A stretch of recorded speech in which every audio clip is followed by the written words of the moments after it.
यानी कि भारत में अगर रेल परिचालन किया भी गया अंग्रेजों के जमाने में, तो इसका मेन थीम क्या था? 40 वर्ष के आसपास का ये कहा जाता है कि हमारी लाइफ एक्सपेक्टेंसी थी।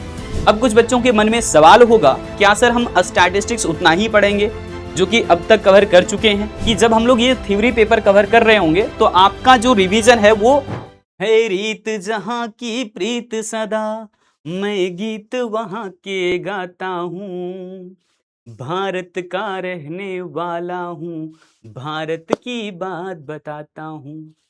वेलकम वेलकम वेलकम सभी बच्चों का कॉमर्स वाला UP and Bihar board channel पर। इस बैच का अपना सबसे जबरदस्त पेपर भारतीय आर्थिक विकास आज की इस लेक्चर के साथ शुरुआत होने जा रहा है। क्योंकि अभी तक आप लोग पढ़ रहे थे सांख्यिकी, लेकिन अब इस बैच के अंदर में आपको एक नया पेपर अभी देखने को मिल रहा है जो कि अपना दूसरा भाग है इकोनॉमिक्स का।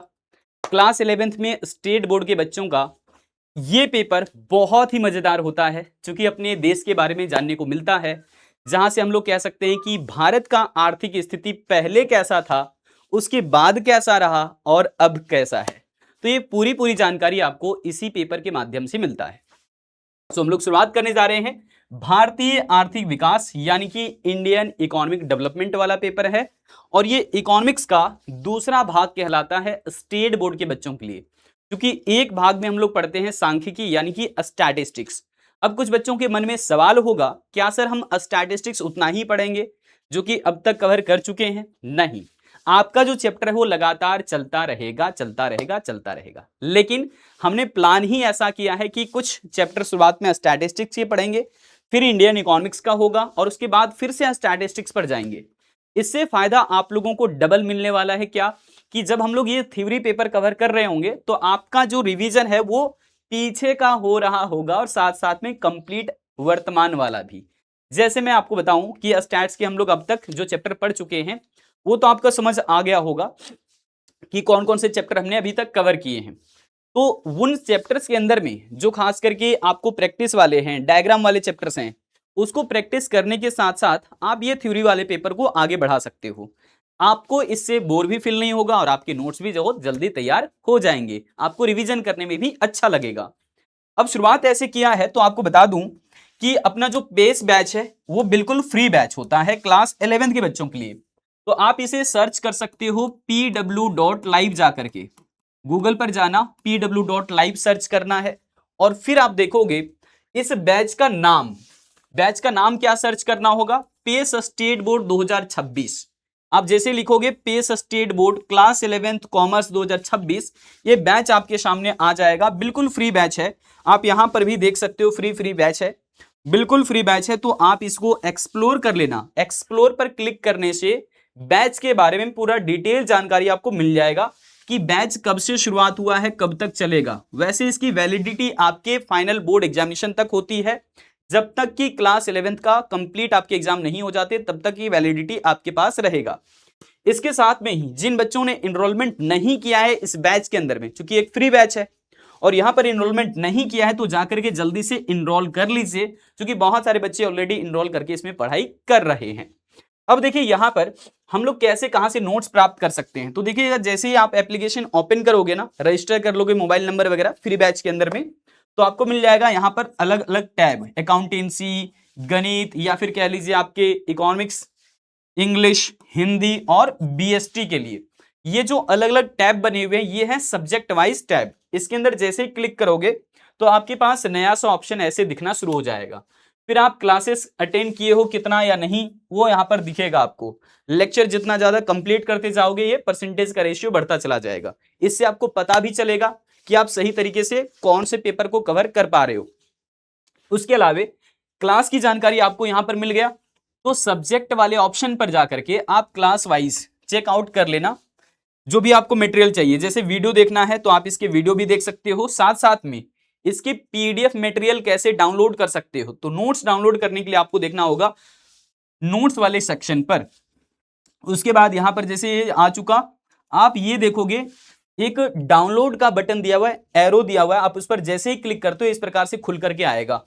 इसके बाद आपके पास ऐसा नया ऑप्शन होगा, जैसे कि मैं यहां पर दिखा दूं, इस प्रकार के नए ऑप्शन दिखेंगे आपको। यहाँ पर पेज का ऑप्शन दिखेगा, इस पर भी क्लिक करते हैं तो एक नया सा ऑप्शन आपके यहाँ पर है ना, दिखा रहा हूं मैं जूम करके थोड़ा। तो ये वाली जो ऑप्शंस हैं ये ज्यादा इंपॉर्टेंट है, यहां से डाउनलोड करते ही आपकी जो है वो ऐसे वाले ऑप्शन जब आ जाए तो डाउनलोड हो जाएगा इजीली। सीधी सी बात है, पीडीएफ नोट्स है आपका होगा, वो कंप्लीट नोट्स जो आपको अभी यहाँ पर पढ़ाने जा रहे हैं ठीक ऐसे ही तरीके से डाउनलोड करने हैं। बाकी इंटरफेस बहुत सिंपल है, बहुत ही आसान है, तो जाकर के इनरोल कर लेना। ओके ठीक है सर, समझ आ गया हमें। लेकिन जिन बच्चों को लगता है सर नहीं हम रेगुलर पढ़ना चाहते हैं, रोज रोज हमारी क्लासेस होनी चाहिए, पर डे के हिसाब से हमारी तैयारी अच्छी हो जाए, मजा आ जाएगा, तो आप जो है वो ज्वाइन कर सकते हैं उदय 2.0 state board batch class 11th के लिए, जो कि कॉमर्स 2026 को टारगेट करते हुए तैयार किया गया बैच है। अभी जाकर के चेकआउट कर सकते हैं pw.live या फिर pw के एप्लीकेशन पर। ये प्राइस आपको वहां पर अगर ऑफर में शो किया गया है तो आपको दिख जाएगा, ठीक है जी। इसके साथ में ही बूस्टर बैच भी आ चुका है क्लास 11th के बच्चों के लिए, इसमें से आप जाकर के एनरोलमेंट कर सकते हो। तो यहाँ पर दोनों ही मीडियम से आपकी तैयारी हो रही है इस बार, ये दोनों मीडियम से आपके बैचेस चल रहे हैं। इसके भी प्राइसेस आप देख रहे हो बहुत कम है, मात्र 499 रुपए है। इसके अलावे आपके पास एक और नया ऑप्शन आ चुका है, अगर जिन बच्चों ने अभी तक 12th क्लास ज्वाइन नहीं किया, आपके बड़े भाई हैं है ना, आप उनको बता सकते हो, बड़ी दीदी हैं उनको सलाह दे सकते हो कि class 12th commerce UP state board का क्रैश कोर्स आ चुका है, इसको भी आप इनरोल करवा सकते हो अपने दीदी को, भैया को, जैसे कोई है ना जानकारी हो। तो ये भी दोनों मीडियम से चलने वाला बैच है। अगर कोई बच्चा बिहार का है तो बिहार स्टेट बोर्ड का क्रैश कोर्स आ चुका है क्लास 12th कॉमर्स का, और ये भी बैच आपका हिंदी और इंग्लिश दोनों मीडियम में चलने वाले हैं, यूपी बोर्ड के लिए भी और बिहार बोर्ड के लिए भी। ठीक है सर, यहां से समझ तो आ गया। लेकिन अब चैप्टर अपना शुरुआत कर दें, तो चैप्टर का नाम क्या है? चैप्टर का नाम अपना है स्वतंत्रता की पूर्व संध्या पर भारतीय अर्थव्यवस्था, इंडियन इकोनॉमी कैसी थी स्वतंत्रता के तुरंत बाद। जैसे आजादी मिली उसके तुरंत बाद हम अपनी भारतीय अर्थव्यवस्था की पहचान करें, तो उसी से संबंधित चैप्टर ये अपना है। एक एक करके सारी टॉपिक्स पर बात करेंगे। आज का लक्ष्य हमारा यही होगा कि स्वतंत्रता के समय भारतीय अर्थव्यवस्था की विशेषताएं देख लेंगे, हमें समझ में पूरी तरीके से आ जाएगा कि अपना देश कैसा था। हाँ जी, अपना भारत पूरी तरीके से स्वतंत्र था इस प्रकार से कि अपनी जरूरत का सामान खुद तैयार कर लेता था। खास करके हम लोग हाथों की कारीगरी में काफी ज्यादा पॉपुलर थे, और इस वजह से ये पूरे वर्ल्ड लेवल पर जो है पॉपुलर था, ना सिर्फ अपने देश में। और यही वजह है कि हम लोग जो है वो इस कारीगरी के तहत पूरी दुनिया में नाम कमा चुके। लेकिन हमारे यहाँ पर कई सारे उद्योग धंधे जो छोटे स्तर पर चलते थे, उसमें से कागज उद्योग चलता था, पेपर इंडस्ट्री बोल दो। लेकिन कुछ ऐसा हुआ है ना, कुछ ऐसा हुआ जिसके बाद 1757 में एक लड़ाई हुई, किनके बीच में? तो यहां पर बात करते हैं बंगाल के नवाब सिराजुद्दौला और लॉर्ड क्लाइव के बीच में। मतलब कि लॉर्ड क्लाइव क्या थे, कौन थे भाई? तो ये ब्रिटिश शासक थे, और उसी के तहत जो वो यहां पर एक लड़ाई हुई, समझ लो। एक बंगाल नवाब और दूसरी तरफ ब्रिटिश गवर्नमेंट, दोनों के बीच में जो युद्ध होता है वो कब का डेट कहा जा रहा है? 1757 की लड़ाई है, ध्यान रखोगे। 1757 से हम कहानी को शुरुआत कर रहे हैं, और उस लड़ाई के वजह से भी ही है ना, बड़ा वजह से ही इनके क्षेत्र पर, यानी कि बंगाल के जो नवाब थे सिराजुद्दौला, उनके क्षेत्रों पर जो है इनका शासन शुरुआत हो गया। इसके साथ जो है अंग्रेजों की यहां पर एंट्री हो गई। अब मैं यहां पर चर्चा कर रहा हूं कि अब जो है वो व्यापार पहले कैसा हुआ करता था भारत से, क्योंकि आपने बहुत बार सुना होगा कि इंग्लैंड से जो भारत का व्यापार चलता था, ठीक है।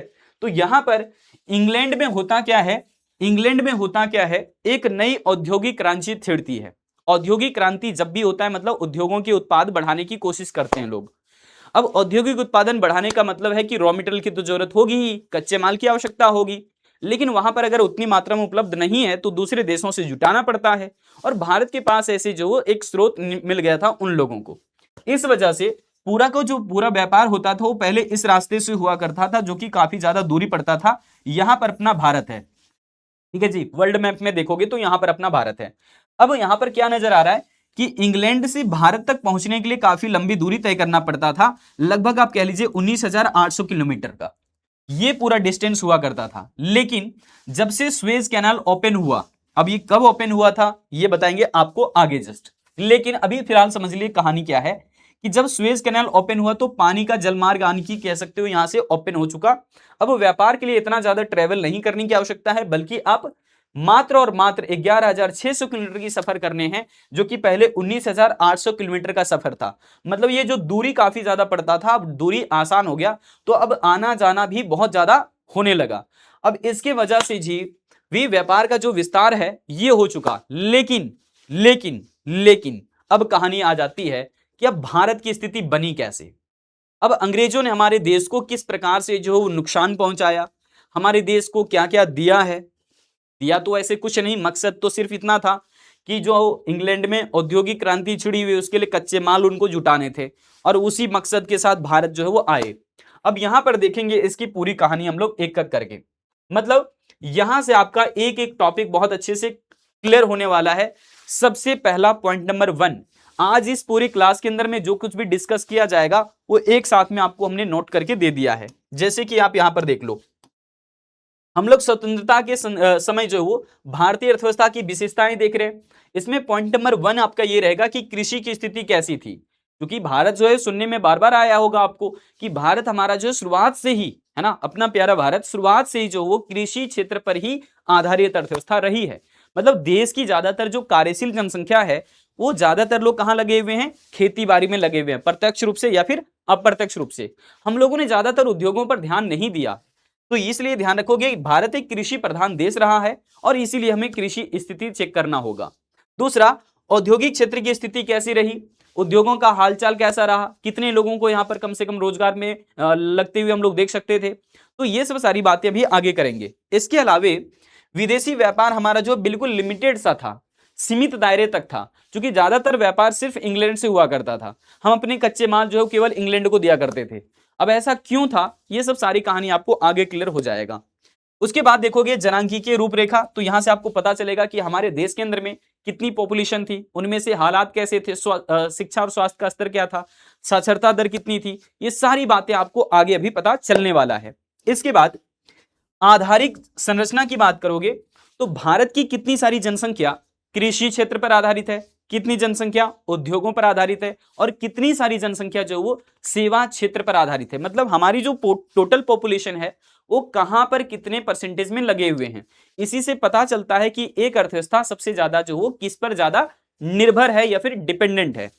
उसके अलावे व्यवसायिक ढांचा की जब भी हम लोग बात करेंगे तो इससे हमें अच्छा व्यवसायिक ढांचा से ही हमें पता चलेगा कि व्यवसायिक क्षेत्र में मतलब कृषि क्षेत्र में कितने लोग हैं, आपका औद्योगिक क्षेत्र में कितने लोग हैं, सेवा क्षेत्र में कितने लोग हैं। हमने यहां पर इसको एक्सप्लेन कर दिया ना। अच्छा, आधारिक संरचना की बात करेंगे तो भारत में जो रेलवे ब्रिज की बातें किया जा रहा है, सॉरी रेल जो परिवहन की बात किया जा रहा है, ये जो है कब से शुरुआत हुआ, इसकी चर्चा फिर आगे की क्लास में आज होगी। ठीक है जी। तो ये सारे पॉइंट आपके रहेंगे।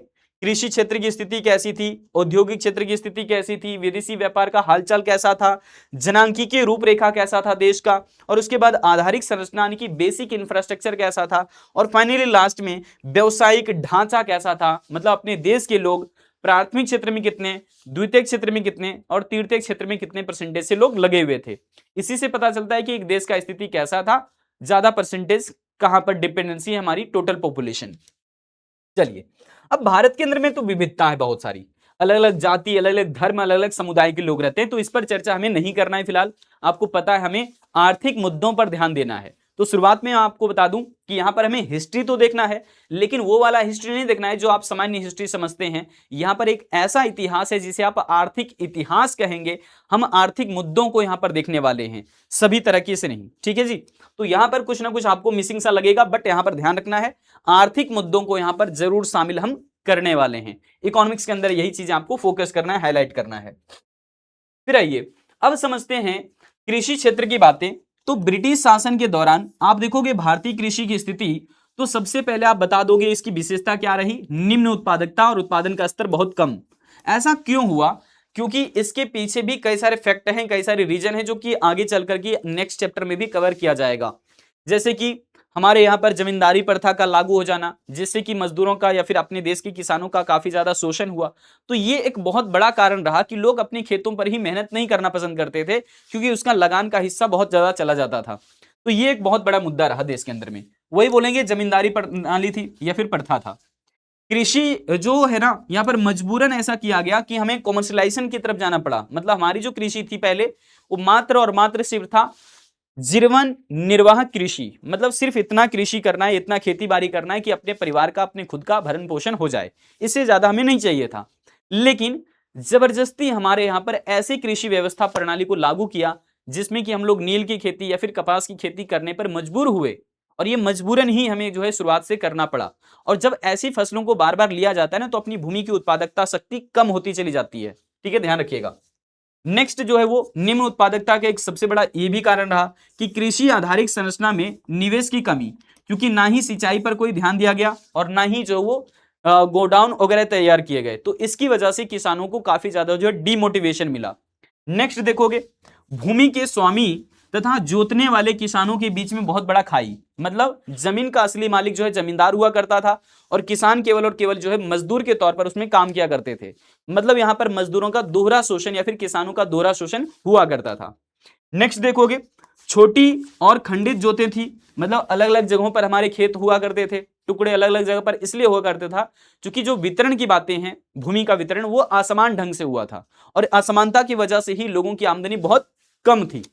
नेक्स्ट देखोगे, जीवन निर्वाह की बातें करेंगे, तो निर्वाह का जो दृष्टिकोण था वो केवल और केवल हमारे भारतीय किसानों का था। मतलब हम यहां पर अत्यधिक उत्पादन करने के बारे में नहीं, बल्कि सिर्फ इतना उत्पादन करने के बारे में सोचते थे कि हमारे जो हमारे परिवार हैं उनका भरण पोषण हो जाए, ठीक है, उनका जीवन यापन बढ़िया से हो जाए।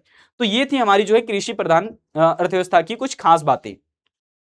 निम्न उत्पादकता या फिर उत्पादन का स्तर निम्न, जमींदारी व्यवस्था थी, भारत के अंदर में बाध्य तरीके से मजबूरन हमें जो व्यवसायीकरण करना पड़ा अपने फसलों का, मतलब ऐसे ऐसे फसल उगाने पड़े जिसमें कि मसाले, कपास, नील की खेती करनी होगी।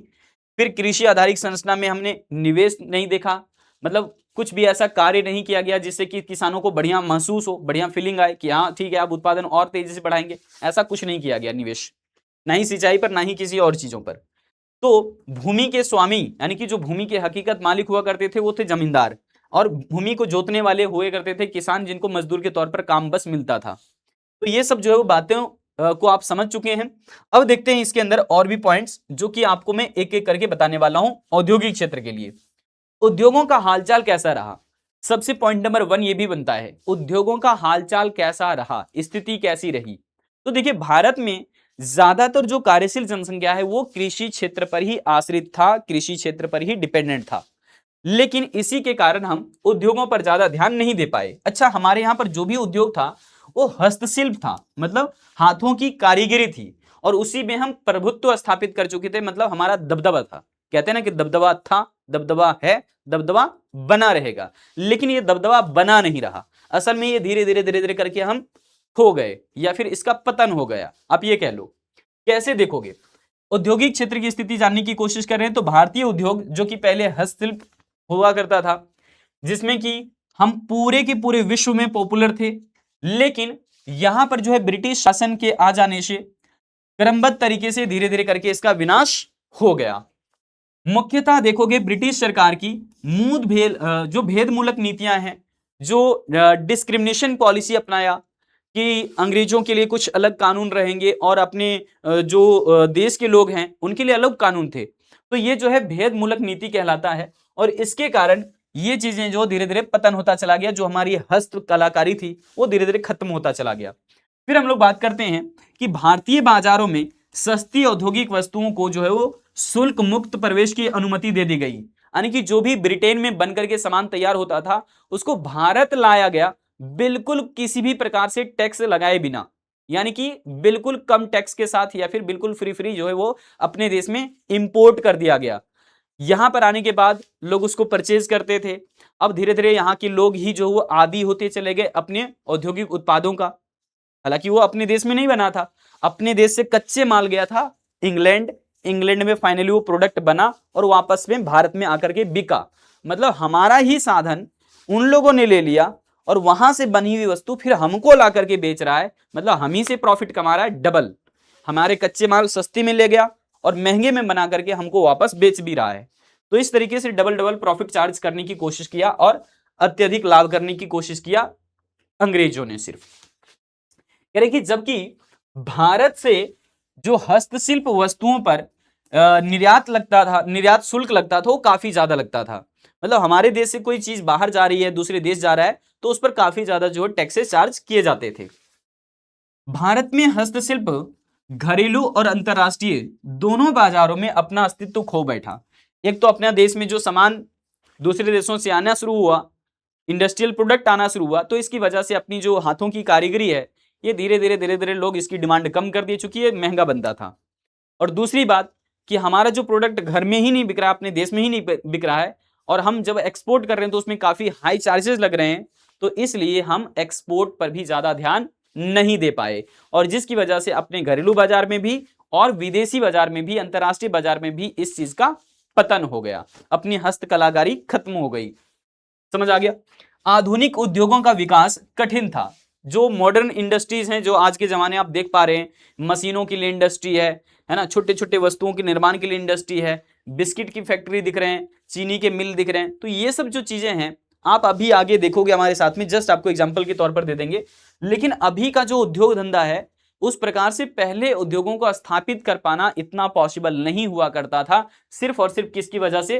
तो विभेद मूलक नीति की वजह से, डिस्क्रिमिनेशन पॉलिसी की वजह से। ठीक है जी।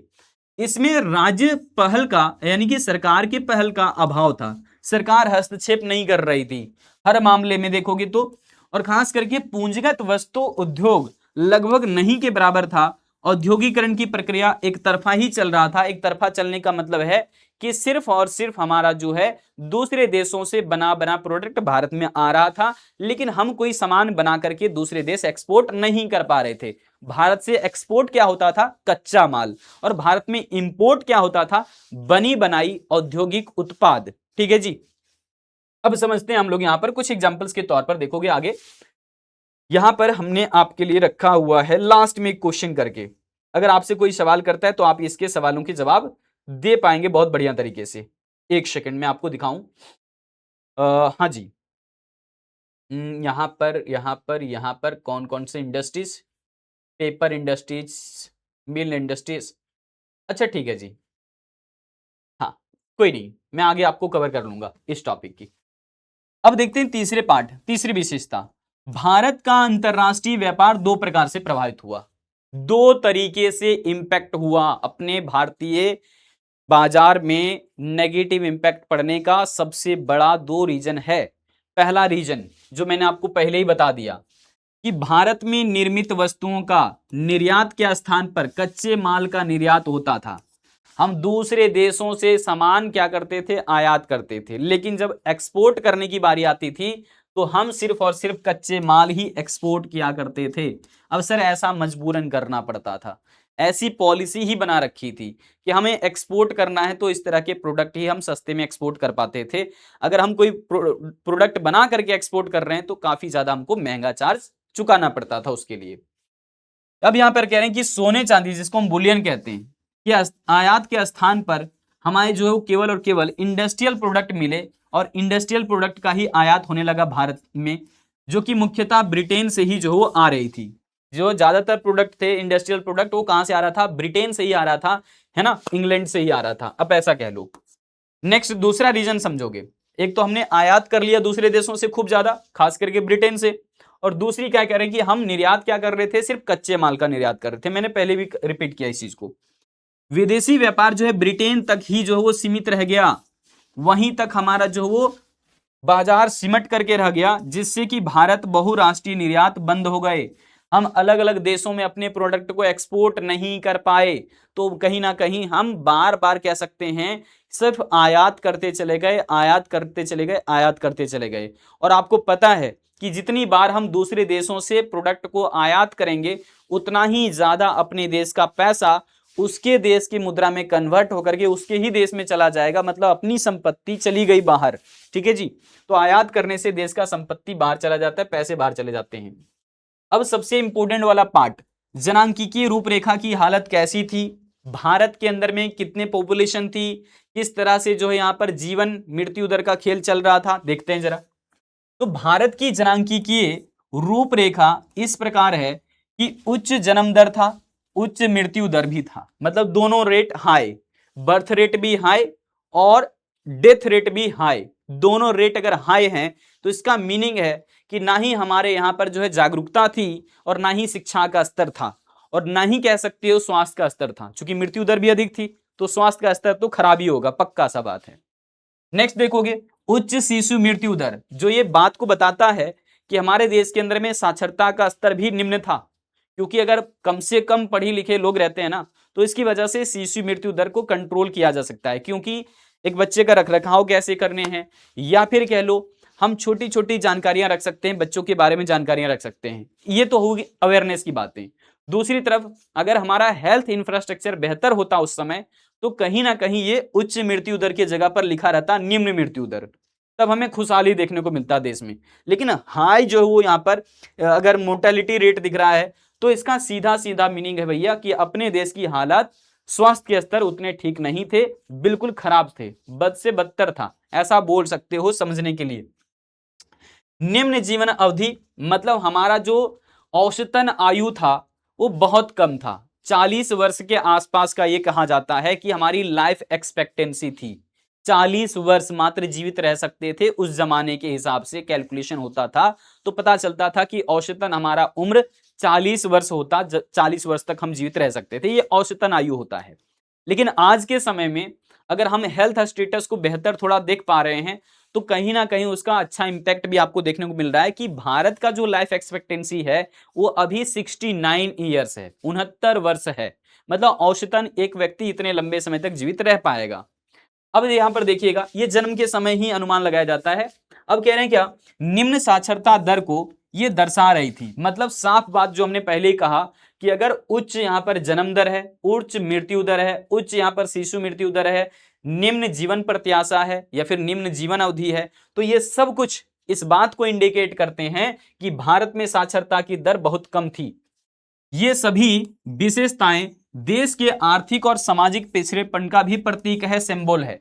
क्योंकि ऐसे हालात कहां देखने को मिलते हैं, उसी समाज में जहां के लोग पढ़े लिखे नहीं हैं, जहां के लोग जागरूक नहीं हैं, जहां के लोग शिक्षित नहीं हैं। ठीक है, तो यहां पर ये बातें आपको बहुत स्पष्टता के साथ पता चल गया, ये बहुत इंपॉर्टेंट टॉपिक था आपका। अब देखोगे आधारिक संरचना यानी कि बेसिक इंफ्रास्ट्रक्चर। ये बेसिक इंफ्रास्ट्रक्चर दो तरह के होते हैं, एक होता है आर्थिक, एक होता है सामाजिक। आर्थिक अवसंरचना का मतलब होता है जैसे मार्केट और मंडियां, बैंक, ये सब चीजें स्थापना होना, ये सब मतलब समझ गए कि ये हमारे आर्थिक जीवन यापन के लिए है या फिर रोजगार के लिए है या फिर उत्पादन के लिए है। लेकिन दूसरी तरफ अगर हम बात करते हैं सामाजिक अवसंरचना की, तो सामाजिक अवसंरचना के अंदर में आता है शिक्षा, स्वास्थ्य से जुड़ा हुआ मुद्दा, जैसे कि हॉस्पिटल या फिर स्कूल, इनकी व्यवस्था होनी चाहिए थी। लेकिन नहीं, उस जमाने में इतना तेजी से डेवलप चीजें नहीं हो पाया और इस वजह से यहां पर लिखा हुआ है कि आर्थिक तथा सामाजिक दोनों आधारिक संरचनाओं का स्तर बहुत ही निम्न था। साधारण परिवर्तन हुए थे बस थोड़े बहुत, परंतु सभी परिवर्तन केवल भारतीय अर्थव्यवस्था के औपनिवेशिक शासन काल को मतलब शोषण को बढ़ावा देना था। यहां पर सीधी बात थी कि जो भी अगर कुछ थोड़े बहुत स्कूल कॉलेजेस वगैरह ओपन भी हुए थे तो क्या हमारे लिए हुए थे? नहीं।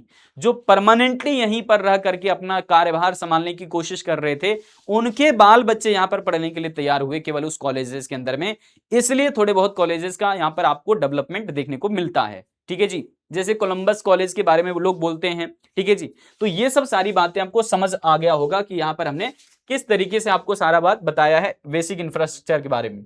इसके संबंधित जो कुछ पॉइंट्स ये भी ऐड किए जाते हैं, कुछ लोगों का कहना है कि 1850 में भारत में रेलवे आ गया, अंग्रेजों का ही देन है। तो भैया वो हमारे लिए थोड़ी तैयार किया गया था, वो तो इसलिए तैयार किया गया था, इसलिए जो है रेल जो वो पटरियां बिछाई गई, इसलिए जो ट्रेन वहां पर चलाया गया, क्योंकि भारत में आकर के सिर्फ यहाँ के कच्चे माल को ले जाना ही उनका मकसद था।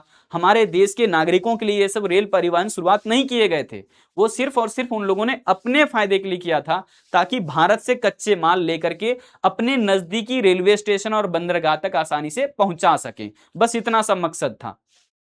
अब देखते हैं थोड़ा सा और आगे, व्यवसायिक ढांचा की बात करेंगे। तो व्यवसायिक ढांचा का मतलब क्या हुआ कि अपने देश की जनसंख्या सबसे ज्यादा कहां लगी हुई है, प्राथमिक क्षेत्र में या फिर द्वितीयक क्षेत्र में या फिर तृतीयक क्षेत्र में। तो देश की टोटल जो पॉपुलेशन है भारत का उस जमाने का, उस समय का, उसमें से 72%, ये डेटा के साथ कहा जाता है, लगभग 70% आप बोल दो बोलचाल की भाषा में कि 70% आबादी देश की कहां लगी हुई है, प्रत्यक्ष या फिर अप्रत्यक्ष तौर पर कृषि क्षेत्र में लगी हुई है, जहां की आमदनी का कोई निश्चित नहीं है, क्योंकि एक तो भूमि का असमान तरीके से वितरण, दूसरा ऊपर वाले के भरोसे में बारिश हो जाए भैया तो फसल अच्छा हो जाएगा, वरना तो गया। ठीक है, उसमें भी हमें लगान देना है, और लगान सही समय पर नहीं दिया तो जो भी जमीन पर हम खेती कर रहे हैं वो भी जमीन हड़प लिया जाएगा, समझ रहे हो, बेदखल कर दिया जाएगा उस जमीन से। ऐसी शिकायतें थी। तो 72% जो पॉपुलेशन है, या फिर इससे अधिक भी आप कह सकते हो, लगभग लगभग 75% भी कई बार लिख देते हैं लोग, लेकिन 70% के आसपास आप आबादी कह लो लगभग, कार्यशील जनसंख्या हमारी कहां आधारित थी, तो प्राथमिक क्षेत्र पर ही कार्यरत थी। कार्यशील जनसंख्या के मात्र 9% को देखोगे तो उद्योगों में लगा हुआ था। मात्र 9% लोगों को यहां पर रोजगार मिल रहा था उद्योगों में। और यह भी देश के आर्थिक तथा सामाजिक पिछड़ेपन को ही दर्शा रहा है। क्या लगता है, इतने तेजी गति के साथ सिर्फ और सिर्फ अपने देश की अधिक से अधिक आबादी कृषि क्षेत्र पर निर्भर होने का मतलब है कि भारतीय लोगों के पास उतनी ज्यादा स्किल नहीं था, उतने ज्यादा लोग एक्सपर्ट नहीं थे किसी दूसरे फील्ड में। तो इस वजह से कम पूंजी के साथ या फिर कम जो स्किल के साथ कृषि करना ही लोग सही मानते थे। और आज भी देख लो, लगभग लगभग 40% आबादी प्रत्यक्ष और अप्रत्यक्ष रूप से कृषि क्षेत्र पर ही आज भी आश्रित है। ये बातें बहुत अच्छे से क्लियर हो गया होगा। अब हम लोग देखते हैं इसके कुछ रिलेवेंट क्वेश्चन, और फिर हम लोग आगे थ्योरेटिकल पार्ट में बढ़ेंगे, जिससे कि आपको क्लैरिटी मिलेगा कि अगर इस टॉपिक से या फिर इन जो भी टॉपिक्स को हमने पढ़ा इनसे जुड़ा हुआ अगर सवाल पूछेगा एग्जाम में तो किस टाइप से पूछेगा। मैंने क्वेश्चन भी यहाँ पर रखे हुए हैं और उनके आंसर भी रखे हुए हैं, आप यहाँ पर प्रैक्टिस करके देखोगे, और कैसा लिखना है कॉपी में, कितना लिखना है, ये भी मैं आपको जानकारी देने वाला हूं। तो सबसे पहले भारतीय अर्थव्यवस्था को देख लो कि स्वतंत्रता पूर्व अर्थव्यवस्था में देखो कैसे हुआ भारत के अंदर में, क्या बातें, स्वतंत्रता पूर्व भारत में कितने वर्षों तक ब्रिटिश शासन के अधीन रहा। तो मैं आपको एग्जैक्ट डेट बताता हूं, 1757 में सिराजुद्दौला और लॉर्ड क्लाइव के बीच में हुआ झड़प। इसमें से अंग्रेज लोग जो है जीत करके यहां पर एंट्री मार दिए। तो 1757 से आप अपने जो विचार को यहां पर प्रस्तुत कर दो। ठीक है जी, ये हो गया एंट्री डेट। अब दूसरी बात करते हैं, 1857 आपको पता है 1857 की क्रांति कही जाती है। खूब लड़ी मर्दानी वह तो झांसी वाली रानी थी, है ना। तो यहां पर जो वो एक बहुत ही अच्छा सा आपको सुभद्रा कुमारी चौहान का वो पूरा पूरा स्टेटमेंट या फिर उनकी जो दोहे थे वो आपको याद आ रहे होंगे कि खूब लड़ी मर्दानी वह तो झांसी वाली रानी थी। तो 1757 में जो विद्रोह छिड़ा, ये स्वतंत्र भारत के लिए जो है वो पहली लड़ाई छिड़ चुकी थी कि अब भारत को आजादी की तरफ लेकर के जाने हैं। लेकिन इतना जल्दी ये पॉसिबल कैसे था। चलिए, ये पहली तो लड़ाई लड़ी गई, है ना। अब आधिकारिक तौर पर हम लोग जो वो ठीक है 1947 में भारत जो वो स्वतंत्र हो गया, आजाद हो गया। तो आप पूरा पूरा अगर डेट कैलकुलेट करते हो 1757 से लेकर के 1947 तक का, तो 90 वर्ष आता है। कितने आ रहे हैं, 90 वर्ष लगभग।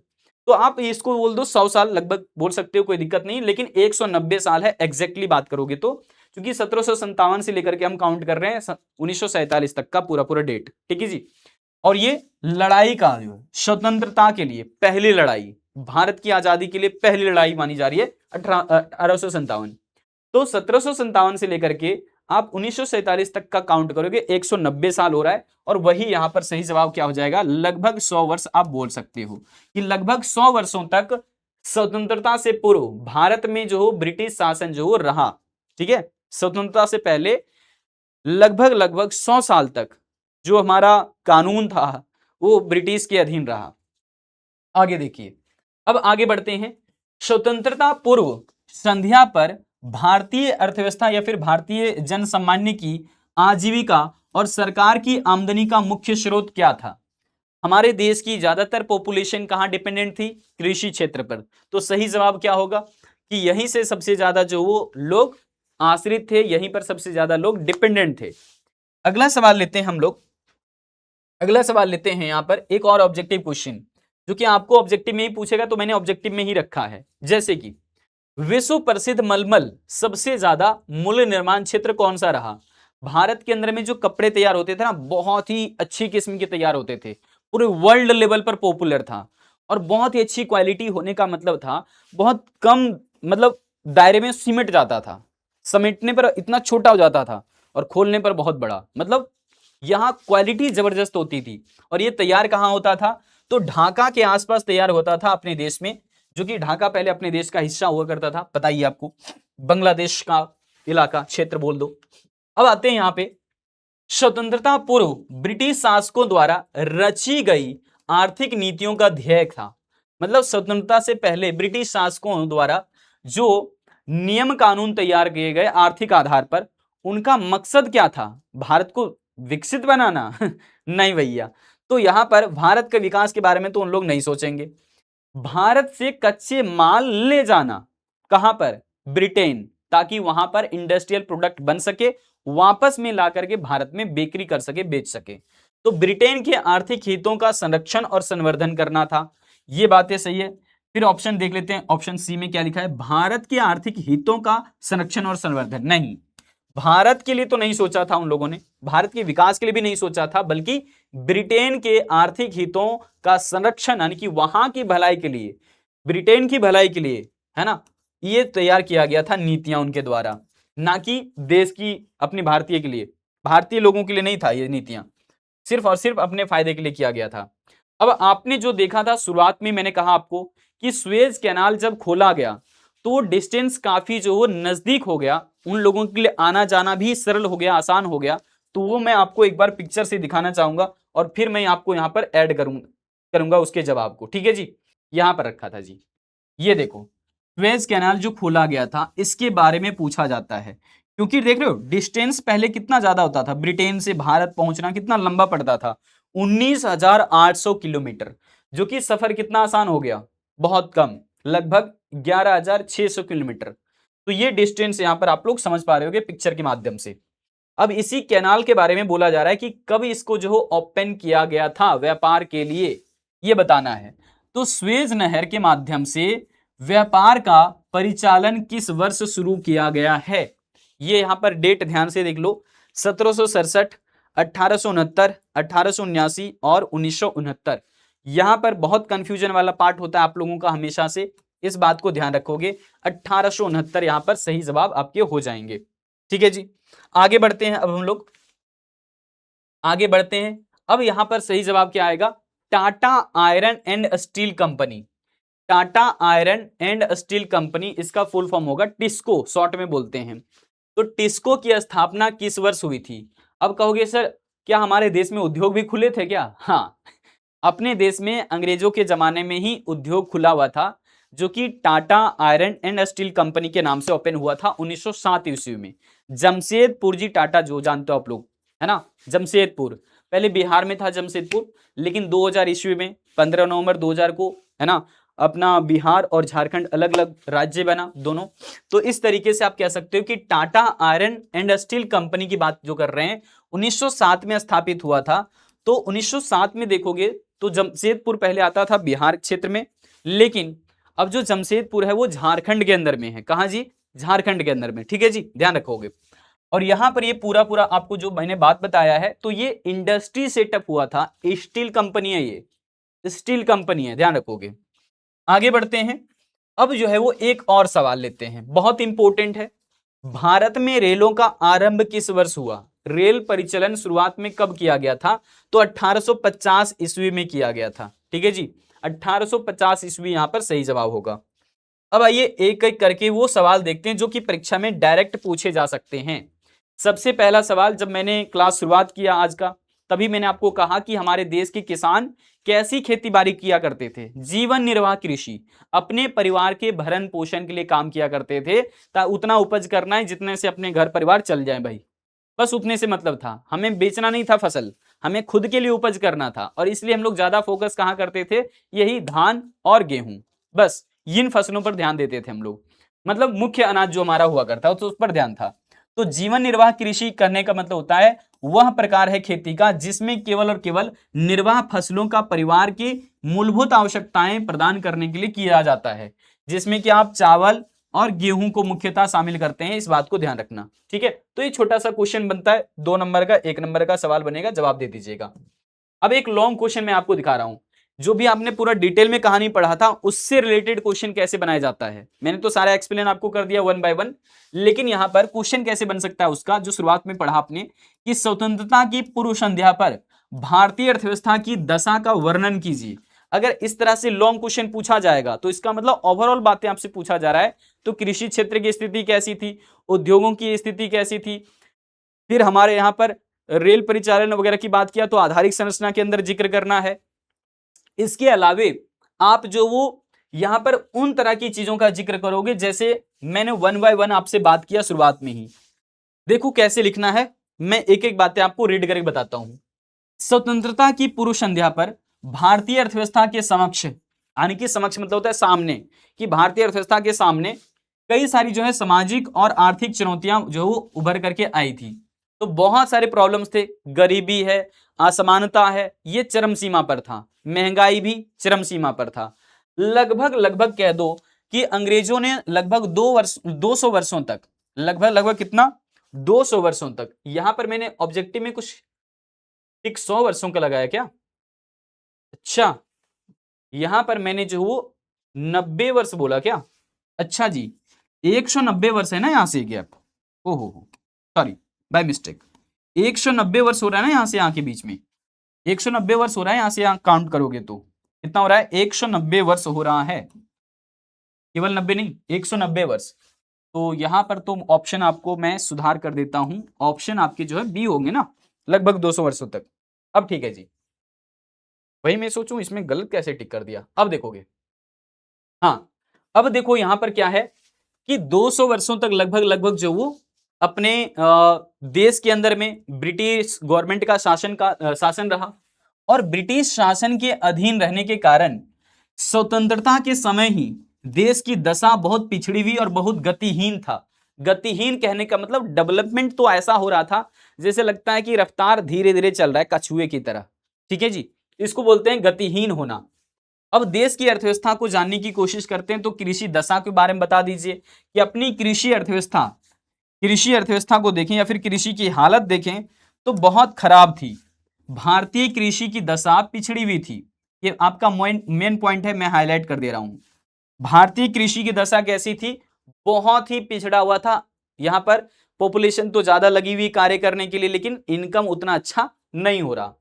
लगभग देश की लगभग जो है 2/3 यानी कि लगभग लगभग कह लो 70% के आसपास जो पॉपुलेशन था वो अपना आजीविका के लिए प्रत्यक्ष या फिर अप्रत्यक्ष रूप से कृषि पर ही आश्रित था, कृषि पर ही निर्भर था। तो ये बातें मैंने पहले ही कह दिया डेटा के साथ, 72% लगभग, और यहाँ पर 67% बताया जा रहा है डेटा के अकॉर्डिंग। तो ये जो चेंजेस दिखते हैं आपको 70%, 67%, इससे चिंता करने की जरूरत नहीं है, लगभग आप 70% लिखोगे, कोई एग्जैक्ट डेटा तो नहीं है, ठीक है जी। प्रत्यक्ष तथा अप्रत्यक्ष रूप से जुड़े हुए थे। अब यहां पर अगर कृषि क्षेत्र पर इतने लोग लगे हुए हैं तो देश की डेवलपमेंट तो बहुत अच्छी होनी चाहिए, लेकिन इसमें देखा गया इसमें गतिहीन विकास की प्रक्रिया चल रही थी। मतलब डेवलपमेंट तो मानो कि उल्टा गियर पकड़ लिया है, ऐसा देखने में लग रहा था। और अनेकों अवसर पर, है ना, अनेकों अवसर पर इसमें प्रत्याशित ह्रास भी देखने को मिले। मतलब कभी कभार तो ऐसा स्थिति आया कि देश में सूखा पड़ गया, है ना, तो उत्पादन का स्तर बहुत निम्न रहा, क्योंकि ज्यादातर लोग जनसंख्या देश का जो कृषि क्षेत्र पर आश्रित है, अच्छी इनकम नहीं हुई तो लोगों की हालत बद से बदतर होता चला जा रहा था। हालांकि कृषि क्षेत्र में देखोगे, हालांकि कृषि अधीन क्षेत्र में प्रसार के कारण कुल उत्पादन में वृद्धि तो देखा जा रहा था, ठीक है, टोटल प्रोडक्शन तो बढ़ रहे थे, लेकिन जिस रफ्तार से बढ़ना चाहिए था, जिस रेट से हमारा डेवलपमेंट होना चाहिए था कृषि क्षेत्र में, उस रेट से डेवलपमेंट नहीं हुए। और इसी वजह से हमारा देखोगे तो कृषि उत्पादकता में कमी आती रही। कृषि क्षेत्र की गतिहीनता का मुख्य कारण औपनिवेशिक शासन काल लागू होना और खास करके यहां पर भू व्यवस्था प्रणाली लागू हो जाना, जैसे कि आपको मैंने पहले बताया जमींदारी प्रथा, और इसके अलावे आप जानते हो सारी प्रथाएं जिक्र करेंगे फिर अगले क्लास के अंदर में। तो ऐसी ऐसी प्रथाएं लागू की गई कर वसूलने के लिए, जिसकी वजह से हालत बद से बदतर होते चले गए किसानों के। यहां तक कि खुद जो किसान उपज कर रहा है बेचारा, उनके यहां पर जो अनाज की कमी पड़ रही है, ऐसे हालत हैं। राजस्व व्यवस्था की अगर हम बात करेंगे यहाँ पे, तो राजस्व व्यवस्था मतलब टैक्स वसूली, और टैक्स वसूली के लिए पता है आपको सबसे पहले सिस्टम की अगर बात करें रैयतवाड़ी, जमींदारी व्यवस्था, ये सारी व्यवस्थाओं ने अपने देश की किसानों का दोहरा शोषण किया। ठीक है, फिर कृषि का व्यवसायीकरण भी कर दिया, जिससे कि हमारे देश के किसान अब अपने खेतों से उन तरह की फसलों को भी लेना शुरू कर दिए जिसके लिए पहले अपना भूमि तैयार ही नहीं था। मतलब अपनी भूमि के अंदर में उपजाऊ शक्ति होती है, अब तुम उसमें हल्के फुल्के फसल लेते हो, अनाज उपज करते हो तो चलो ठीक है, लेकिन उसमें ऐसे फसल लगा दो जो कि 2 साल बाद 3 साल बाद तैयार होगा, जैसे नील की खेती की बात करो या फिर कपास की खेती की बात करो, गन्ने की खेती की बात करो, तो ये तो वही बात हो गया कि हम अपने शरीर को लगातार काम में लगा दिए हुए हैं, जबकि हर इंसान को थोड़े समय बाद रेस्ट लेना पड़ता है। समझ पा रहे हो या नहीं? तो यहां पर वही चीज हुआ भूमि के साथ, और भूमि ने अपना धीरे धीरे उपजाऊ शक्ति तो शुरुआत में दिया, लेकिन लगातार उसका इस्तेमाल हुआ, दोहन हुआ, तो इसकी वजह से भूमि की उपजाऊ शक्ति धीरे धीरे कम होती चली गई, भूमि बंजर होता चला गया। ये ऐसी स्थितियां देखने को मिला। फिर आते हैं हम लोग यहां पर उद्योगों की दशा की बात हमने शुरुआत में ही कर दिया था। तो स्वतंत्रता के समय कृषि की तरह उद्योग भी जो है लगभग पिछड़ा हुआ नजर आया। ये तो आपको मैंने पहले भी जिक्र किया कि उद्योगों की हालत जो है वो यहाँ पर पिछड़ा हुआ नजर आया, क्योंकि इसमें खास डेवलप देखने को कुछ ऐसा नहीं मिला, क्योंकि ज्यादातर वर्किंग पॉपुलेशन प्राइमरी सेक्टर में लगे थे। उस समय भारत एक व्यवस्थित उद्योग का आधार नहीं तैयार कर पाया था, मतलब हमारे यहाँ पर कोई अच्छे सिस्टम नहीं बन पाए थे इंडस्ट्री के लिए, ना ही अच्छी पॉलिसी थी देश में इंडस्ट्री डेवलपमेंट के लिए। इसका मुख्य कारण यह है कि ब्रिटिश शासन द्वारा अपनाई गई है ना कि यहाँ पर इंडस्ट्रियलाइजेशन, जिसको हम लोग बोलते हैं वी औद्योगिकरण, इसको इंडस्ट्रियलाइजेशन बोलते हैं, मतलब इंडस्ट्री नहीं, डी इंडस्ट्री की मतलब जो भी इंडस्ट्री है वो भी बंद होंगे आगे। ठीक है, ऐसी स्थिति चला दिया, और इस नीति के कारण ही देश की विश्व प्रसिद्ध शिल्प कलाओं का पतन होता चला गया, धीरे धीरे ये विनाश होता चला गया। तो जो हमारा पूरा वर्ल्ड लेवल पर फेमस था, ऐसे ऐसे कलाकारी धीरे धीरे विलुप्त हो गया या फिर समाप्त हो गया, पतन हो गया, जो भी बोलना है बोल सकते हैं।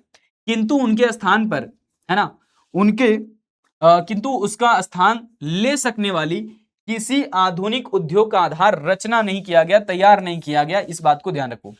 उस समय भावी औद्योगिकरण को प्रोत्साहित करने के लिए पूंजीगत उद्योगों को प्रायः देश में अभाव ही बना रहा, मतलब हमारे देश के अंदर में ऐसे इंडस्ट्री सेटअप किए ही नहीं गए जो कि लंबे समय तक डेवलपमेंट का प्रोसेस में हिस्सा ले सके। हमारे यहाँ पर इंडस्ट्री जो भी खुला था पहले, वो हस्तकलाओं के लिए इंडस्ट्री था, छोटे छोटे इंडस्ट्री थे, लेकिन ऐसे उद्योगों पर अगर बड़े जो उद्योग हैं वो हावी हो जाएंगे तो निश्चित तौर पर पूंजीगत उद्योग यहाँ पर डेवलप नहीं हुआ तो हमारा देश धीरे धीरे और पीछे की स्थिति में दिखना शुरू हो जाएगा, और दुनिया के अन्य देशों से तुलना करोगे तो और भी भयावह स्थिति नजर आएगा। फिर आ जाइए विदेशी व्यापार की दशा पर। ब्रिटेन शासन में आप एक चीज हाईलाइट करके यहां पर देखोगे तो विदेशी व्यापार का सबसे बड़ी विशेषता यह रही कि हमने जो है वो निर्यात अधिशेष का एक बड़ा आकार देखने को मतलब मिला यहाँ पे। और हमारे यहाँ पर क्या था, एक्स्ट्रा चीजें, हमने खूब सारा प्रोडक्ट जो वो रॉ मटेरियल के रूप में दूसरे देश को एक्सपोर्ट किया, लेकिन हमने कभी भी दूसरे देशों से जो प्रोडक्ट लिया वो सिर्फ बना बनाया प्रोडक्ट लिया। ठीक है, तो निर्यात अधिशेष का बड़ा आकार था। स्वतंत्रता प्राप्ति के बाद आप देखोगे तो भारतीय अर्थव्यवस्था को इस प्रकार की एक बड़ी लागत भी चुकानी पड़ी, हमें जो है वो इसको काफी महंगा पड़ गया ये चीजें भैया। क्यों? क्योंकि हमने सिर्फ और सिर्फ तो एक्सपोर्ट किया कच्चा माल, कोई इंडस्ट्रियल प्रोडक्ट बना करके एक्सपोर्ट तो किया नहीं कि हमको फॉरेन रिजर्व अच्छा मिले, ज्यादा सब ज्यादा मिले। तो ब्रिटिश शासन द्वारा अपनाई गई वस्तु उत्पादन, व्यापार और सीमा शुल्क की प्रबंधकारी नीतियों का भारत की विदेशी व्यापार की संरचना में बहुत ही प्रतिकूल प्रभाव पड़ा, नेगेटिव इंपैक्ट पड़ा, क्योंकि जो भी चीज हम एक्सपोर्ट करते थे उस पर काफी ज्यादा जो हाई ड्यूटी चार्ज किया जाता था। हाई चार्जेस होने की वजह से धीरे धीरे इसका पतन होता चला भी गया, हस्तकलाकारी लुप्त हो गई। परिणाम स्वरूप भारत कच्चे माल का उत्पादक देश था, पता ही है। अब कच्चे माल जो है वो खास करके रेशम, कपास, ऊन, चीनी, नील, पटसन, इन चीजों का जो क्या किया, बहुत बहुत ज्यादा हम लोगों ने इन चीजों का निर्यात किया। तो तो मैं यहां से हाईलाइट कर देता हूं ताकि आपको ये बातें बहुत अच्छे से याद रह पाए। यहां पर मैं हाईलाइट कर देता हूं जो पॉइंट इंपॉर्टेंट ज्यादा है, ठीक है जी। जैसे कि यहां पर लिखा हुआ है भारत कच्चे उत्पाद जैसे रेशम, कपास, ऊन, चीनी, नील, पटसन, ये सब जो है वो काफी ज्यादा हम लोगों ने दूसरे देशों को एक्सपोर्ट किया, और ज्यादातर हमारे व्यापार चूंकि इंग्लैंड के साथ था तो इस वजह से ज्यादातर हमने इन चीजों को इंग्लैंड में ही भेजा, पहुंचाया, जो भी कहो। साथ ही यह इंग्लैंड के कारखानों में निर्मित सूती वस्त्र या फिर रेशमी ऊनी वस्त्रों जैसी वस्तुओं और हल्की मशीनों को आयातक बनाया।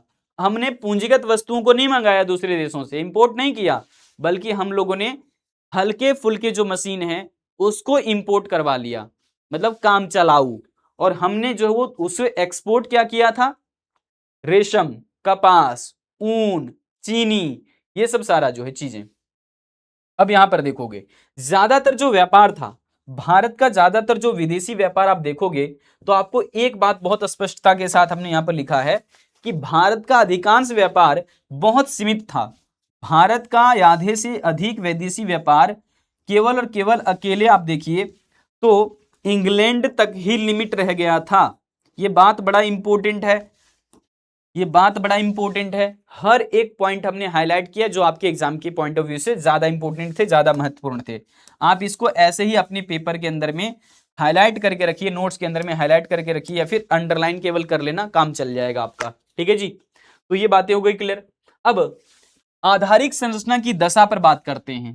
कैसा था अपना इंफ्रास्ट्रक्चर? इंफ्रास्ट्रक्चर के अंदर में बैंकिंग आ जाता है, रोड आ जाते हैं, पुल आ जाते हैं, ब्रिजेज आ जाते हैं, सब कुछ शामिल कर लो।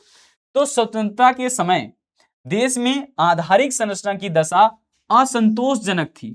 हमारे लिए वो ज्यादा बेहतर नहीं था।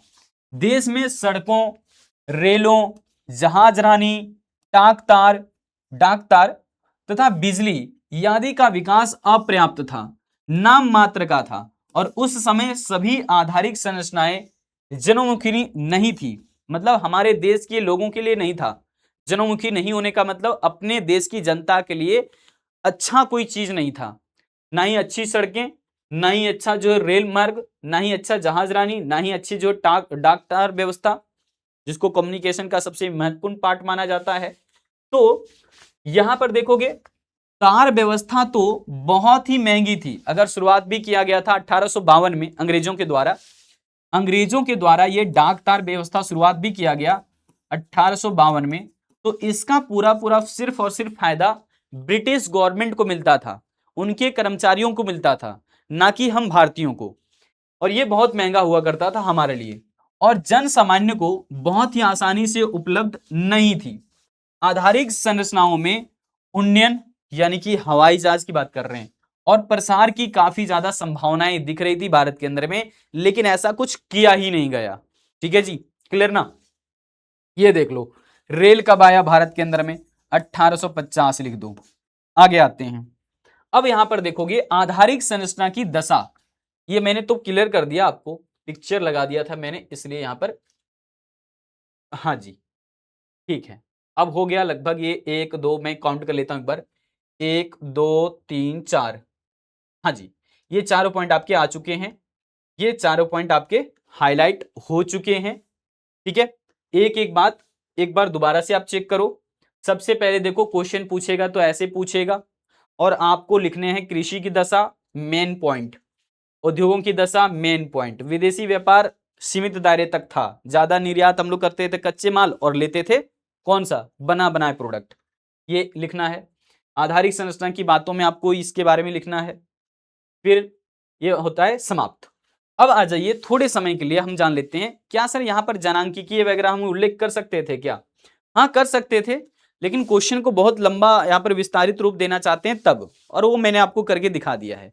आपको आंसर राइटिंग कैसा करना था मैंने आपको वो भी समझा दिया, जैसे मैंने एक्सप्लेन किया एक एक करके।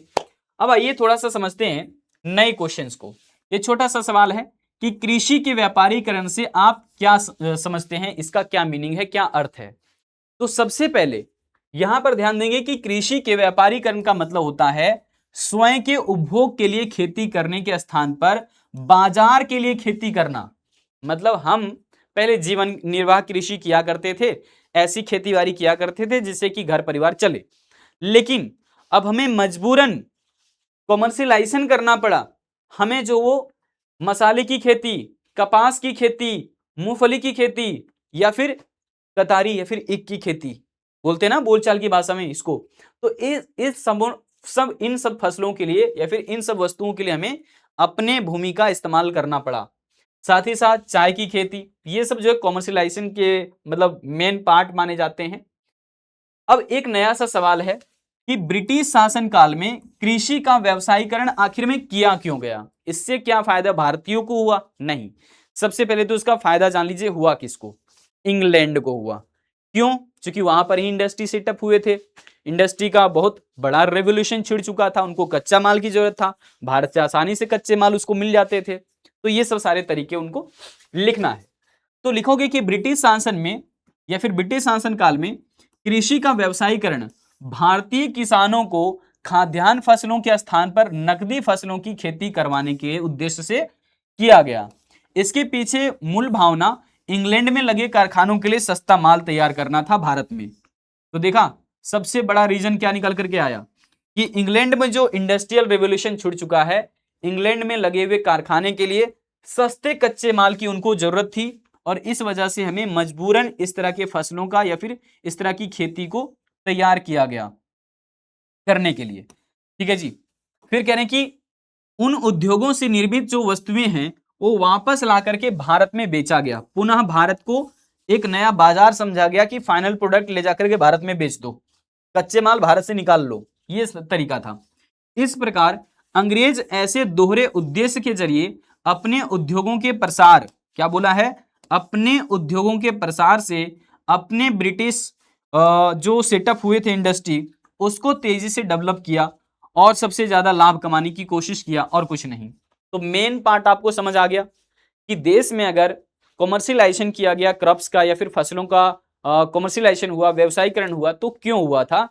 क्योंकि इंग्लैंड में चाहिए था कच्चा माल और भारत में ये चीजें संभावनाएं दिख रही थी कि यहाँ पर नील की खेती की जा सकती है, पटसन की खेती की जा सकती है, तो उन सबको बहुत आसानी से दूसरे देश में एक्सपोर्ट किया, यानी कि खास करके इंग्लैंड में एक्सपोर्ट किया। तो ये सब सारे रीजन आपको क्लियर कर दिया। अब एक छोटा सा सवाल आपके लिए बन रहा है कि व्यावसायिक ढांचा से आप क्या समझते हैं, इसकी परिभाषा दे दीजिए। तो देखो व्यावसायिक ढांचा का मतलब होता है कि हमारे देश की जो टोटल पॉपुलेशन है वो कहां पर कितनी % लगी हुई है, इसका मतलब व्यावसायिक ढांचा का मतलब होता है कार्यशील जनसंख्या का अर्थव्यवस्था के प्राथमिक, द्वितीयक और तृतीयक, यही तो 3 क्षेत्र है ना अर्थव्यवस्था के। तो कितने % प्राइमरी सेक्टर में लोग लगे हुए हैं, कितने सेकेंडरी और कितने टर्सरी। अब कहोगे सर प्राइमरी सेक्टर का मतलब क्या है? प्राइमरी सेक्टर का मीनिंग है वह क्षेत्र जहां पर हम एग्रीकल्चर प्रोडक्ट को देखते हैं, या फिर वह क्षेत्र बोल दो जिसमें कि प्राकृतिक संसाधनों को प्रोडक्ट के रूप में इस्तेमाल किया जाता है, जैसे भूमि को, पानी को, हवा को। ठीक है, इसी तरीके से आप यहां पर देखो खेती बाड़ी किया जा रहा है, जो कि कुछ भी है, मछली पालन है तो पानी बहुत अनिवार्य होता है भैया इसमें। आप खेती बाड़ी की बात कर रहे हो तो पानी, मिट्टी, हवा सब चाहिए हमें। फिर इसके अलावा जो पशुपालन कर रहे हैं ये भी हमारी एग्रीकल्चर पर ही डिपेंडेंट है। फिर देखोगे आपके मुर्गी पालन, तो इस तरह की जो चीजें हैं वो प्राइमरी सेक्टर के अंदर में काउंट होता है। तो आप कह लीजिए कि कृषि यानी कि खेती बाड़ी, मत्स्य यानी कि मछली पालन, पशुपालन, मुर्गी पालन, केचुआ पालन, ये सब जो है वो प्राइमरी सेक्टर के अंदर काउंट होते हैं। इसके अलावा खनन और उत्खनन भी। खनन का मतलब जमीन से या फिर जमीन की गहराइयों से जो प्रोडक्ट मिल सकते हैं, जो चीजें मिल सकती है उसको बाहर निकालना। ठीक है जी, जैसे कोयला, ठीक है, कोयला को निकालना जमीन की गहराइयों से, ये क्या कहलाता है? खनन। ठीक है, अब देखोगे यहां पर एक हमारा जो बहुत इंपॉर्टेंट पार्ट है, देश के डेवलपमेंट सबसे ज्यादा इसी पर डिपेंडेंट होता है प्राइमरी सेक्टर के बाद, क्योंकि देश में अभी तो ज्यादातर पॉपुलेशन अभी भी प्राइमरी सेक्टर में लगे हुए। लेकिन सेकेंडरी सेक्टर जो कि औद्योगिक क्षेत्र भी कहलाता है, इसमें रोजगार काफी ज्यादा जो है लोगों को दिए जा सकते हैं। ये हमारे देश का काफी ज्यादा पिछड़ापन नजर आया हमेशा से। अब देखोगे यहाँ पर बिल्डिंग सेटअप, बिल्डिंग मतलब तैयार करने हैं, या फिर जो मोबाइल तैयार करने हैं, लैपटॉप तैयार करने हैं, कंप्यूटर तैयार करने हैं, या फिर कोई प्रोडक्ट बनाना है जैसे इस प्रकार का कलम तैयार करना है, ये सब सारा इंडस्ट्री में बनता है। कपड़े तैयार करने हैं, पेपर तैयार करने हैं, प्लेट तैयार करने हैं, या फिर खाना खाने के लिए थाली तैयार करना है, ये सब इंडस्ट्री में बनता है। तो ये इंडस्ट्रियल प्रोडक्ट है और ये हमारा जो है बहुत अभी भी पीछे नजर आता है। लगभग लगभग 27% के आसपास इनमें जो वो लोग अभी भी लगे हुए देश के अंदर में कार्य। अभी थोड़ा और बढ़ने की जरूरत है, लेकिन यहाँ पर 40% लगभग लोग नजर आते हैं। रही बात टर्सरी सेक्टर के अंदर है, तो बहुत कम लोग यहाँ पर लगे हुए, मात्र 17.5% पॉपुलेशन हमारे देश की आबादी आज के समय में इस सेक्टर में लगी हुई है। यानी कि कोई डॉक्टर, कोई सीए, कोई वकील, कोई इंजीनियर, इस तरह के लोग यहाँ पर काम कर रहे हैं, या फिर कोई दुकानदार भी हैं, अपनी दुकानें चला रहे हैं, अपना व्यवसाय चला रहे हैं, उद्योग चला रहे हैं। उद्योग नहीं बोल सकते आप, इसको बोल सकते हो अपना छोटा मोटा व्यापार चला रहे हैं। तो इस तरह के कार्यभार संभाल रहे हैं देश के अंदर में लोग, तो ये सेवा क्षेत्र में गिने जाएंगे। ठीक है जी, तो ये यहां पर आपको बात समझ में बहुत अच्छे से आ गया। लेकिन लास्ट जो क्वेश्चन मैं आपके लिए लेकर आया हूं, ये है कि औपनिवेशिक शासन काल में आधारिक संरचना के विकास का उद्देश्य क्या था। यानी कि भारत में अगर रेल परिचालन किया भी गया अंग्रेजों के जमाने में, तो इसका मेन थीम क्या था, क्या वो लोग चाहते थे, भारत में क्यों लाया गया रेल। तो दिखाते हैं आपको, एक एक पार्ट ध्यान से देखोगे। कह रहे हैं कि वो औपनिवेशिक शासन काल में, औपनिवेशिक शासन काल का मतलब होता है कि ऐसे शासन हो जाना जिसमें कि एक देश को किसी दूसरे जगह के द्वारा जबरदस्ती रेगुलेट किया जा रहा है, उसको बोलते हैं औपनिवेश होना। मतलब दूसरे के द्वारा कानून थोप दिया जाना, संचालन होना दूसरे के द्वारा। तो औपनिवेशिक शासन काल में अंग्रेजों द्वारा, ठीक है, आधारिक संरचना जैसे कि सड़क, रेल परिवहन, डाक तार आदि के विकास किए गए। और यह विकास भारतीयों के लिए नहीं था। देखना, यह कार्य मुख्यतः परिवहन तथा संचार आदि क्षेत्र में किए गए थे। क्यों किया गया था पता चली गया होगा, ताकि डाक तार का व्यवस्था इसलिए किया गया ताकि इंग्लैंड के जो नियम कानून है उसको भारत में सटीकता के साथ लागू किया जाए। पहला तो ये पहला मोटिव समझ में आया कि एक आदमी इंग्लैंड में बैठा हुआ है, दूसरा आदमी भारत में बैठा हुआ है, वहां से नियम कानून बताया जा रहा है, उसको भारत पर लागू किया जा रहा है। समझ आ गया होगा। हाँ जी, फोन तो नहीं था, डाक तार की व्यवस्था। दूसरा बात यहां पर और भी स्पष्टता के साथ कहते हैं, रेलवे की मैंने बात पहले ही कर दी कि कच्चे माल अपने नजदीकी रेलवे स्टेशन तक पहुंचाना उनका मेन मकसद था। रेलवे नहीं तो चलो नजदीकी बंदरगाह तक पहुंचाना मेन मकसद था, आप ये कह सकते हो। तो ये सब जो है वो व्यवस्थाएं की गई थी सिर्फ अपने फायदे के लिए। कह रहे हैं कि जिसका उद्देश्य भारतीय जन कल्याण या फिर जन सामान्य को अधिक सुविधाएं प्रदान करना नहीं था। ऐसा नहीं कि हम सबके लिए किया गया था, हम भारतीयों के लिए किया गया था, नहीं, बल्कि ऐसे विकास कार्य केवल औपनिवेशिक हितों को पूरा करने के लिए किया गया था, ताकि भारत में कानून व्यवस्था, इंग्लैंड से जो कानून व्यवस्था बन रही है उसको भारत पर लागू किया जा सके और उसको लागू करके सही ढंग से निगरानी रखा जा सके। अंग्रेजों के द्वारा परिवहन संबंधी आधारिक संरचना के मुख्य उद्देश्य भारत के भीतर, क्या बोला है स्पष्टता के साथ यहां पर हाईलाइट करते हैं, भारत के भीतर उन लोगों, सॉरी, भारत के अंदर, भारत के भीतर उनके लोगों की आवागमन की सुविधा उपलब्ध कराना था। देखा, मतलब ब्रिटेन से कोई आदमी भारत आना चाह रहा है, उसके लिए परिवहन लाया गया, या फिर भारत से कोई भी अंग्रेज इंग्लैंड जाना चाह रहा है तो उसके लिए रेल तैयार किया गया। देश के भीतरी भाग, दूसरा इंपॉर्टेंट फीचर, देश के भीतरी भागों से कच्चे माल को निकटतम रेलवे स्टेशन या बंदरगाह तक पहुंचाना, यह भी उनका मेन मकसद था। रेल परिचालन का देखा मकसद क्या बना, यहां हाईलाइट कर दिया आपके लिए। अब यहां पर देखोगे, करेंगे इस प्रकार भारत में उत्पादित कच्चे माल को इंग्लैंड के कारखानों तक आसानी से पहुंचाया दिया गया, पहला फायदा हो गया। और वहां से बने बनाए सामान को, है ना, मैं इसको हाईलाइट करना पसंद करूंगा, पूरा हाईलाइट कर देता हूं। यानी कि भारत में उत्पादित कच्चे माल को इंग्लैंड के कारखानों तक आसानी से पहुंचाना, ठीक है जी, और वहां से बने बनाए सामान को वापस जो वो भारत के बाजारों में ला करके बेचना, ये मकसद था। देखा, जबकि संचार संबंधी जो आधारिक सेवाएं चालू की गई वो सिर्फ और सिर्फ उसका मेन मकसद था भारत में कानून व्यवस्था को बनाए रखना, जो कि मैंने आपको पहले एक्सप्लेन कर दिया था। तो आज की इस क्लास के अंदर में सारी बातें कर चुके हैं हम लोग, एक एक करके यहाँ पर सब कुछ डिस्कशन किया गया है। थ्योरेटिकल पार्ट जितने भी थे आपके, बहुत कम टाइम में हमने इस चैप्टर को कवर किया, और ऐसे ही आपको कंप्लीट ध्यान रखने हैं 6 पॉइंट के अंदर में। मैं आपको दोबारा से दिखा रहा हूं, इस पूरे चैप्टर के अंदर में तोड़ के देखोगे तो यही सारे चैप्टर्स आपको कंप्लीट करने हैं। 1 2 3 4 5 6, ये 6 पॉइंट आपने अगर कवर कर लिए तो पूर्णतः ये चैप्टर समाप्ति की तरफ है। लेकिन इसके जो कुछ कॉम्प्लीमेंट्री टॉपिक हैं, जैसे छोटे छोटे, जैसे जन्म दर क्या है, मृत्यु दर क्या है, ये आगे के चैप्टर्स में आपको नजर आ जाएगा। साथ ही साथ मैं आपको बता दूं, ये पहला चैप्टर है और ये बिल्कुल बेसिक सा फंडा के साथ इन बातों को ध्यान रखना है। अगर कोई मुझसे भूल हुई है वर्ष में तो है ना, एक्सक्यूज कर लिया, मैंने आपको बता दिया कि ब्रिटिश शासन ने 200 वर्षों तक लगातार, है ना, किस तरीके से भारत के अंदर में शासन किया, कैसे हमारी अर्थव्यवस्था को चौपट किया, बर्बाद किया, और हमारी अर्थव्यवस्था से कैसे उन लोगों ने कब से बहुत ज़्यादा फायदे उठाए। तो ये सब सारी कहानी मैंने आज की क्लास में रखा है। और जाते जाते आप लोगों से कहेंगे कि आप लोग रिवीजन पर ज़्यादा से ज़्यादा ध्यान दीजिएगा अभी, क्योंकि हमने यहाँ पर जो एक एक करके सारी क्षेत्र पर जिक्र किया, लेकिन अब आपका काम एक रहा, है ना, आपका काम रहा कि आप ज़्यादा से ज़्यादा अच्छे ढंग से क्या करोगे, रिवीजन करोगे। अगर आपने रिवीजन करने पर पूरा पूरा भरोसा जता दिया तो अभी जो है वादा मुझसे मत करो, खुद से करो और अपने आप को कह दो कि हम भारतवासी हैं, ऐसे ही कमजोर नहीं बनेंगे। अगर कुछ कल हुआ था हमारे साथ तो ये नया इतिहास लिखेंगे। ये हमारा दावा है, ये हमारा विश्वास है, ये हमारा भरोसा है। हम भारतीय हैं और ऐसे ही हमारी जो वो बुलंदियां ऊपर की तरफ जाती रहेगी। आज के सेशन में इतना ही रखेंगे भाई। बहुत सारी शुभकामनाएं आप लोगों को। जय हिंद, जय कॉमर्स।